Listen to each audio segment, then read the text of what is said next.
alhamdulillah ini luar biasa banyak peningkatan. Jadi memang ini menjadi planning kami untuk adanya gaung. Jadi seperti adanya ada pemanfaatan lahan pasca pandemi yaitu hidroponik. Ini juga salah satu upaya untuk memberikan karena kita lihat coba di sini memang aktivitas dari para pelaku usaha di kawasan RW 18 ini itu dengan bidang pertanian bisa berkolaborasi bagaimana caranya.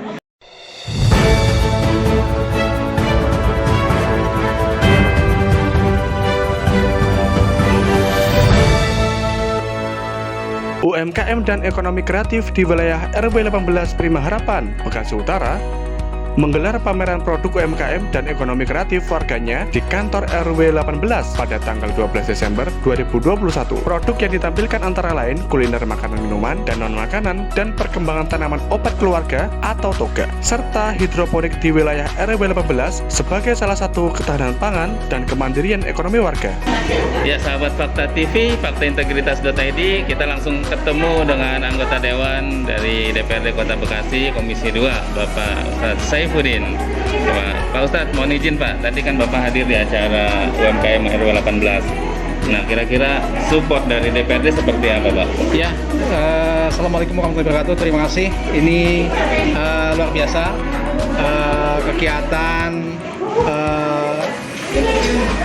diskusi tentang UMKM di wilayah RW 18 Kelurahan Harapan Baru, Bekasi Utara. Ini merupakan kunjungan saya khususnya di dua kali ya. Yang pertama kemarin tahun lalu, yang kedua sekarang ini kita hadir dan alhamdulillah ini luar biasa banyak peningkatan dari sisi UMKM. Banyak jenisnya, banyak komunitas yang ada, kemudian juga produknya semakin berkembang. Artinya apa? Peningkatan dari skill pengelolaan, skill marketing bisa bertahan di masa pandemi, dan kemudian perlu ditingkatkan untuk skill up khususnya di pemasaran, sehingga ke depan pemerintah Kota Bekasi mesti kita berikan akses untuk memberikan akses kepada para pelaku UMKM ini untuk mempermudah perizinan, mempermudah proses sertifikasi produk halalnya, IRT-nya, produk operasionalnya, kemudian juga yang tidak kalah penting adalah bagaimana akses permodalan dan pemasarannya ini bisa dibantu, karena mereka khususnya belum inginnya masuk ke akses pemerintah daerah ataupun di usaha-usaha perhotelan dan seterusnya semacam itu. Ini perlu didukung dan apresiasi, dan ini perlu menjadi contoh buat RT, RW di wilayah Bekasi Utara, di kelurahan di Bekasi Utara, bahkan di kecamatan lain begitu ya. Karena contoh di RW 18 ini bisa di copy paste untuk di tempat-tempat lain, karena UMKM ini akan semakin naik insya Allah kalau memang itu akan dikelola dengan baik seperti itu. Apakah mungkin ada pendampingan dari DPR dan DPRD dalam hal ini, mungkin membuat satgas untuk membantu mereka mendapatkan perizinan sebagaimana yang menjadi masalah mereka? Iya, saya khususnya juga sebagai ketua BPJE ya, bidang pembinaan jaringan ekonomi kader di PKSDPD Kota Bekasi, juga sudah kerjasama dengan Dinas Koperasi dan UMKM. Beberapa kali kita juga sudah talimatkan untuk dibantu dan sudah kontak langsung kepada Pak Kadisnya, Kepala Dinas Pak Ubaid Abdillah ya. Beliau siap mensupport untuk pendampingan, pembinaan dan membantu masuk pemasaran dari teman-teman pelaku UMKM ini. Makanya saya hadir di sini, alhamdulillah juga Ketua DPRD juga hadir. Ada dari Dinas Ketapang, saya ajak Dinas UMKM Koperasi, dari Lurah, Pak Camat dan sebagainya bisa hadir, supaya pemerintah dari seluruh elemen ini hadir dan menyaksikan semangat dari warganya yang terus mengembangkan produk UMKM yang ini perlu menjadi landmark untuk Kota Bekasi. Insya Allah seperti itu. Baik. Assalamualaikum warahmatullahi wabarakatuh, sahabat Fakta TV, faktaintegritas.id. Hari ini kita berada di perumahan Prima Harapan Regensi, Harapan Baru, Kota Bekasi. Baik, kita datang di acara kegiatan UMKM ya di RW 18 ini. Langsung saja kita ingin tanya, bersama kita sudah ada Bapak RW 18. Assalamualaikum Pak. Waalaikumsalam warahmatullahi wabarakatuh. Dengan Bapak Pak Kamai. Pak Kamai. Pak, ini acara tentang giat apa nih Pak? Hari ini kita coba untuk mengulas, berdiskusi bareng untuk masalah UMKM dan ekonomi kreatif di wilayah RW 18. Karena kita lihat coba di sini memang aktivitas dari para pelaku usaha di kawasan RW 18 ini begitu aktif, dan kita coba gimana caranya untuk mendapat dukungan dari pihak pemerintah tentunya, yang agar bisa lain waktu kita bisa memasarkan produk dengan lebih gampang, dengan lebih mudah, dan dengan lebih ke pemasaran lebih luas lagi. Begitu hari ini. Siapa saja yang diundang Pak hari ini? Hari ini alhamdulillah sudah hadir Pak Komisi 2, Pak Haji Saifuddin, dan juga datang perwakilan dari pihak Ketahanan Pangan Kota Bekasi dan Perikanan, Ibu Tetet, dan juga dari pihak Kelurahan Kota Bekasi, Ibu Dian Anggraini, dan juga para pelaku usaha kita yang ada di sini. Kendalanya apa Pak yang ingin disampaikan? Kendalanya yang ada di kita itu masalah pemasaran dan masalah kepengurusan untuk dokumentasi. Karena kita coba lihat yang ada di kita di sini adalah pelaku usaha itu ibu rumah tangga. Yang kita coba tahu, ibu rumah tangga itu sangat terbatas dari segi waktu dan terbatas dari segi untuk kepengurusan dokumen. Jangan sampai semangat ibu-ibu sekarang itu terpatahkan oleh kepengurusan dokumen yang luar biasa agak ribet ya, kita bisa bilang seperti itu. Jadi dengan harapan kedepannya lebih dipermudah lagi untuk semua kepengurusan dokumen untuk UMKM dan ekonomi kreatif, khususnya di wilayah RW 18 gitu. Oke, tadi apa saja yang dijanjikan dari DPRD dan dari pemerintah Pak?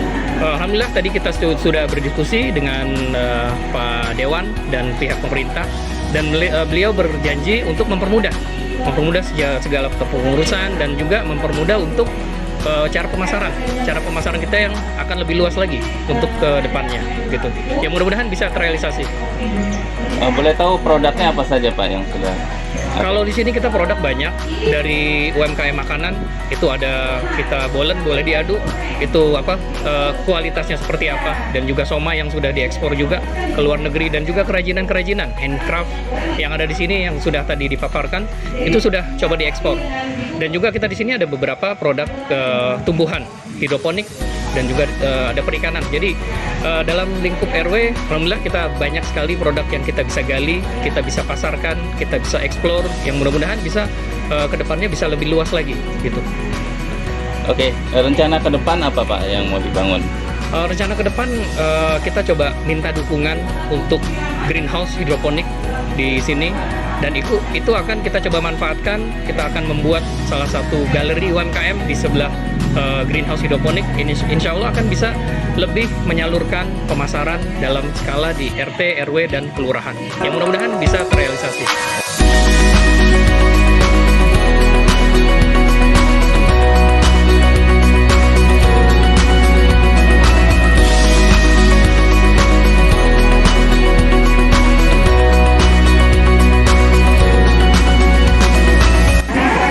Fakta TV, sekarang kita langsung menjumpai Ibu Lurah Harapan Baru. Assalamualaikum Bu. Waalaikumsalam warahmatullahi wabarakatuh. Selamat siang semuanya. Ya, selamat siang Bu.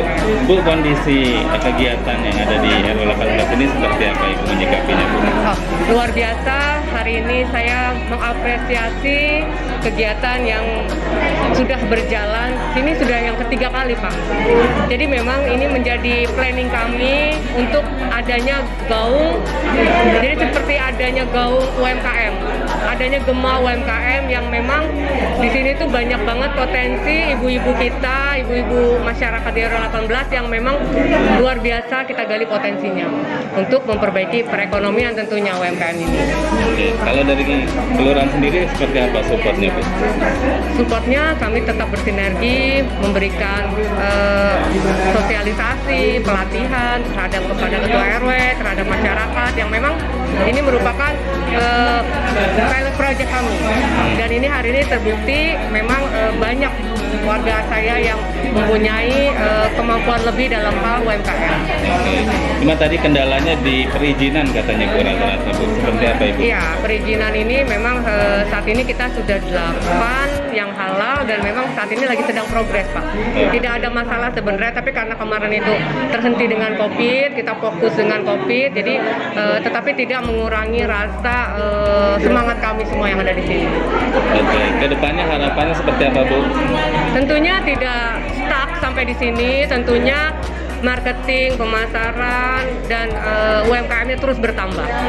Tidak hanya berhenti sampai di sini, semangatnya, marketingnya, perekonomiannya luar biasa terus meningkat. Mengalami grafik yang luar biasa untuk Prima Harapan Regency, khususnya RW 18. Oke, diharapkan RW lain juga ikut. Oh iya Pak, ini menjadi contoh, menjadi saya yakin RW di 18 RW Kelurahan Harapan Baru tidak hanya di RW 18 yang memiliki UMKM, tetapi memang yang terbanyak UMKM di RW 18 ini. Apakah mereka tergabung dalam sebuah komunitas, Bu, di kelurahan? Ya, saat ini memang hanya lingkup RW 18, masyarakat RW 18 yang memang dari kita, oleh kita, dan untuk kita semuanya. Oke. Ya, sahabat Fakta TV, faktaintegritas.id, sekarang kita langsung nih menemui salah satu pengusaha di RW 18 dengan produk unggulannya. Langsung saja ya. Assalamualaikum Bunda. Waalaikumsalam. Iya, Bu. Ibu Tasya. Bu, produknya apa nih, Bu? Ini kerajinan anyam-anyaman ya, namanya makrame art. Jadi dari tali-tali katun dibikin simpul-simpul dan kemudian menjadi bentuk-bentuk yang artistik. Ini ya, Bu ya? Ya, betul. Ini sudah sampai mana aja, Bu, penjualannya? Ini seputar Indonesia dan pernah juga saya kirim keluar, yang paling jauh tuh Spanyol ya. Ini mereknya apa, Bu? Saya namanya Bebayu Art and Craft, udah ditaruh juga di Google Map, ada juga. Berapa kisaran harganya? Pas 150. 150 ya. Ini bikin sendiri atau seperti apa, Bu? Jadi saya beli untuk suplai tasnya ke pengrajin tas rotan, tas anyaman pandan. Terus saya untuk hiasan makramenya saya buat sendiri dari tali-tali katun, saya bikin simpul-simpul, terus bikin model mandala, kemudian saya tambahkan manik-manik jadi seperti ini. Berarti handmade semua nih, Bu ya? Sudah berapa banyak omset nih, Bu? Dulu sempat gede pas sebelum pandemik ya. Habis pandemik kan biasanya saya tuh bazar-bazar ikut ya, aktif, karena sejak pandemik nggak pernah ada bazar-bazar lagi, saya sempat hiatus juga, ini baru mulai aktif lagi. Harapannya dengan ikuti bazar UMKM ini? Harapannya saya semakin banyak ada branding ya, kemudian semakin banyak yang mengenal produk saya, dan juga harapannya semakin banyak yang mengenal seni makrame, karena saya sangat menyukai seni makrame. Kendala yang selama ini Bu hadapi? Kendalanya kurang lebih untuk perizinan juga lengkap? perizinan baru mau dimulai, jadi katanya harus ada NIB ya sekarang ya. Itu ntar saya mau bikin. Kemudian untuk kesulitan sebenarnya lebih ke pemasaran kali ya, plus sama saya perlu pegawai sih, karena nggak banyak orang yang bisa melakukan seni makrame. Pernah saya coba ngajar orang, terus kayaknya orang itu nggak bisa dan menyerah.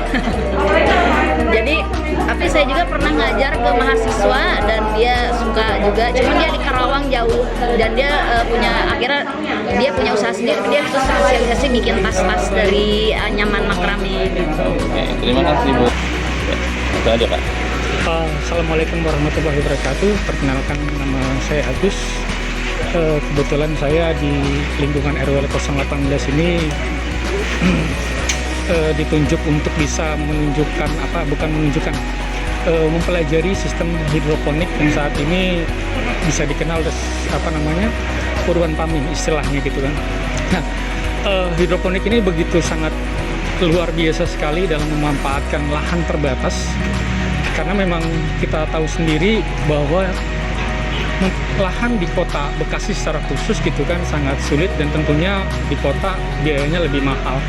Dan hidroponik adalah salah satu solusi bisa mengembangkan pertanian dengan lahan terbatas. Kita mampu memanfaatkan hasil dengan budidaya secara baik dan benar, dan hasilnya tentunya insya Allah akan memuaskan. Hidroponik sendiri menjadi salah satu bukan prioritas, tapi menjadi salah satu keinginan, sebuah harapan yang besar agar di lingkungan RW 018 ini mampu bisa menghasilkan ketahanan pangan untuk di wilayah secara khusus, dan juga kalau bisa secara keluar. Selain juga hidroponik itu mampu juga bisa dimanfaatkan untuk edukasi kepada warga sekitar dan juga anak-anak dalam hal usia pendidikan. Bisa diperkenalkan bahwa sebetulnya budidaya hidroponik ini orang akan mengenal bahwa bercocok tanam itu menggunakan tanah gitu kan. Nah, ada sesuatu yang sangat menarik bahwa hidroponik menggunakan media air. Nah, disinilah salah satu keunikan yang menjadi daya tarik tersendiri berbudidaya hidroponik.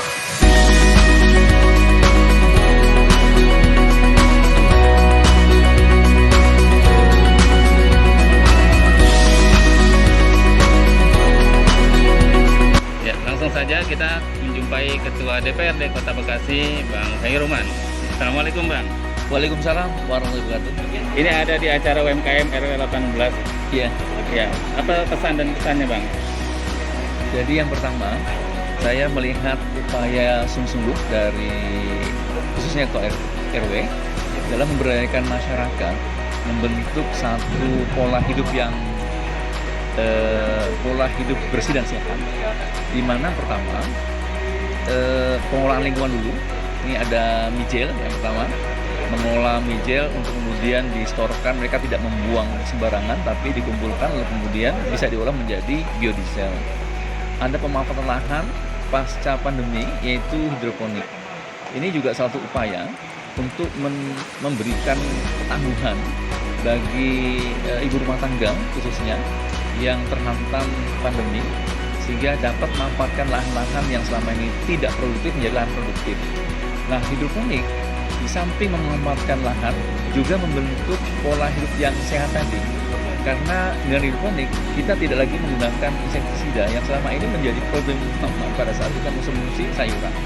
Dan bahkan sudah dibuat produknya itu, sudah dijual juga. Menarik sekali. Dan bahkan ada aktivitas dari Pak Agus untuk kemudian menginisiasi, memproduksi pupuk yang bisa digunakan untuk hidroponik. Ini kayaknya saling melengkapi. Ada juga pemanfaatan ember, membiarkan ikan dalam ember juga. Hidroponiknya itu ada yang vertikal dan belakang. Nah, yang paling utama lagi adalah bagaimana pemberdayaan usaha mikro. Dan hampir 100% yang tadi ya, dari 21 usaha mikro yang dibentuk di RW 19, ibu-ibu semuanya, dari usaha pangan, usaha rajutan, handcraft itu, lalu kemudian tas gitu ya, sama juga dia menggunakan tali tapi rajut tali. Dan ini kelihatannya menarik karena dari sini ternyata kreativitas itu tumbuh justru di masa-masa sulit. Sekalipun sebagiannya sudah ada yang produksi sebelum COVID, tapi upaya bersama ya untuk menciptakan usaha baru yang mampu meningkatkan kemampuan ekonomi keluarga, ini yang perlu diambil contoh. Saya berharap usaha-usaha seperti ini, termasuk satu lagi, itu membuat taman toga, yaitu taman untuk obat. Ini juga menarik. Saya melihat ternyata masa pandemi COVID ini di samping tentunya menyulitkan kita karena membuat banyak sekali interaksi dan terbatas, namun satu hal yang menarik adalah di sisi lain menumbuhkan aktivitas baik dalam usaha membentuk usaha mikro, mengelola lingkungan lebih baik lagi, sehingga matching antara pola hidup bersih dan sehat dengan pola kita yang tadinya konsumtif menjadi produktif. Tapi tinggal bagaimana peran pemerintah daerah memfasilitasi mereka sehingga apa yang sudah baik ini ditingkatkan kembali. Baik untuk yang usaha mikronya dikembangkan, di scale up, ditingkatkan marketingnya sehingga mereka memiliki daya ungkit untuk tidak hanya survive namun menjadi tulang punggung untuk menghidupkan ekonomi keluarga lebih baik lagi. Nah selebihnya saya berharap ini juga ada pengembangan baru, nanti ada membuat greenhouse mudah-mudahan didapatkan dari APBD, tapi di sini menjadi uji coba bagi warga untuk mencoba menginisiasi membuat berfarming dengan menggunakan pengolahan remote. Ini menarik sekali. Kita akan menggunakan sensor, lalu kemudian pengaturan secara automatically gitu ya, baik secara langsung maupun secara remote, sehingga memungkinkan lahan yang terbatas memiliki tingkat produktivitas yang tinggi. Ini sesuatu yang bagus untuk dikembangkan. Namun kendalanya UMKM tadi masalah perizinan nih Pak Ketua. Bagaimana pengawasan Dewan terhadap perizinan yang mungkin menurut mereka sulit dan rumit begitu? Iya, mungkin tadi sudah kami tanyakan juga, kira-kira apa yang mau dibentuk, dikembangkan ya. Untuk masa perizinan ini kelihatannya lebih utama ke PIRT, yaitu pangan industri rumah tangga. Nanti kita akan coba memanggil dinas kesehatan, kira-kira apakah ada kebutuhan anggaran yang memang diperlukan dalam kaitan dengan membuat PIRT secara gratis gitu ya. Lalu yang kedua memperpendek alur prosedur perizinan, termasuk bagaimana bisa melakukan pendaftaran pengurusan secara online. Nah hal ini katanya akan kita dalami, termasuk bagaimana sosialisasi PIRT sehingga satu tempat dikumpulkan sekian banyak orang, mereka bisa mendaftarkan dengan mudah dan kemudian bisa membantu meningkatkan kepercayaan konsumen terhadap produk yang mereka buat. Mudah-mudahan ini hal-hal yang katanya bisa kita kembangkan, termasuk kebutuhan nutrition fact, yaitu keterangan yang menunjukkan kadar kalori, nutrisi yang dikandung dalam satu produk, gitu ya, yang mudah-mudahan akan meningkatkan nilai jual dari produk kita. Saya Ibu Teteh dari Dinas Ketahanan Pangan, Pertanian dan Perikanan Kota Bekasi. Oke Bu, mengenai UMKM yang ada di RW 18 ini seperti apa support dari Dinas Ketahanan Pangan? Kalau saya melihat dari produk-produknya sangat luar biasa ya Mas ya, kreativitas ibu-ibunya sangat sangat luar biasa, dan dari Dinas Ketahanan Pangan, Pertanian dan Perikanan sebetulnya tidak secara langsung membawahi tentang UMKM, tapi dari bahan-bahan dasarnya kami bisa terlibat pembinaannya. Misalkan kalau dari bidang pertanian, kalau saya tadi lihat ada minuman herbal, itu dengan bidang pertanian bisa berkolaborasi bagaimana caranya membudidayakan tanaman-tanaman herbal itu supaya lebih baik lagi. Dan kami sangat support dengan kegiatan-kegiatan yang ada di sini, terutama sekali di sini ini ada pengembangan tanaman hidroponik sehingga bisa terwujud kampung hidroponik, sehingga bisa menumbuhkan ketahanan pangan khususnya di RW 18. Apakah sudah ada Bu pendampingan untuk para UMKM yang bergerak di bidang pertanian tadi? Oh sudah. Kami di pemerintah di Dinas Ketahanan Pangan, Pertanian, Perikanan ini ada penyuluh pertanian ataupun juga penyuluh perikanan, dan itu bisa dioptimalkan untuk pendampingan dari untuk bahan-bahan dasar pengembangan UMKM ini. Untuk pemasarannya seperti apa Bu? Pemasaran memang secara langsung kami tidak bisa memfasilitasi, tapi setidaknya kami bisa mengarahkan. Misalkan di Dinas Pemberdayaan Perempuan itu ada beberapa event yang bisa menjadi diikut sertakan dalam event-event kegiatan yang dilaksanakan, dan kami bisa memfasilitasi bahwa ini adalah produk-produk yang memiliki bahan dasar dari pertanian maupun dari perikanan. Itu sinergitas antar dinas atau perangkat daerah. Adakah dari pemerintah memfasilitasi atau membantu pendampingan pendampingan para UMKM ini untuk bisa masuk ke penjual-penjual besar seperti retail-retail yang sudah ada, Bu?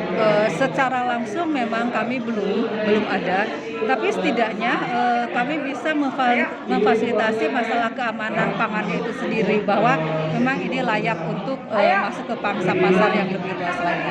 Seperti itu. Baik, terima kasih, Bu. Ya.